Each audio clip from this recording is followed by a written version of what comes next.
Operator series आपण continue करतोय logical ऑपरेटर्ससोबत. Logical operators are use to combine conditional statements. Conditional स्टेटमेंट्सला combine करण्यासाठी लॉजिकल ऑपरेटर्स यूज केला जातो. तर फर्स्ट आहे logical and. Always finds the false value. And जे ऑपरेटर आहे ना, ऑलवेज फॉल्स व्हॅल्यूच्या शोधात असतं, कारण ज्यावेळेस दोन्ही कंडिशन ट्रू असतील तेव्हाच लॉजिकल अँड हे ट्रू व्हॅल्यू आपल्याला देत असतात. इथे एक्झाम्पल पाहतोय 0 अँड 7. तर आउटपुट आपलं 0 येते, कारण 0 is always considered as the false value. हे पुढे चेक पण करणार नाही ज्यावेळेस आपल्याला पहिलाच जर फॉल्स भेटला तर. सेकंड आहे or. Always finds the true value. Or जे ऑपरेटर आहे ना, ऑलवेज ट्रू व्हॅल्यूच्या शोधात असतं. Any non zero value is always considered as true. 0 सोडून कोणतीही व्हॅल्यू असेल तर ती ट्रूच कन्सिडर केली जाते.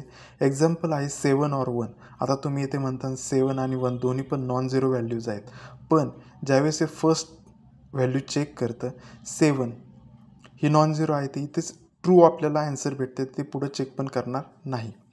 थर्ड आहे not. The Boolean not operator works with the single Boolean value. आता बुलियन व्हॅल्यू म्हटलं तर त्या कोणत्या आहेत? True, false. तर नॉटमध्ये काय होते, त्या व्हॅल्यू रिव्हर्स कन्सिडर केल्या जातात. If Boolean value is true it returns false. म्हणजे ट्रू व्हॅल्यूला फॉल्स कन्सिडर केलं जातं आणि फॉल्स व्हॅल्यूला ट्रू कन्सिडर केलं जातं.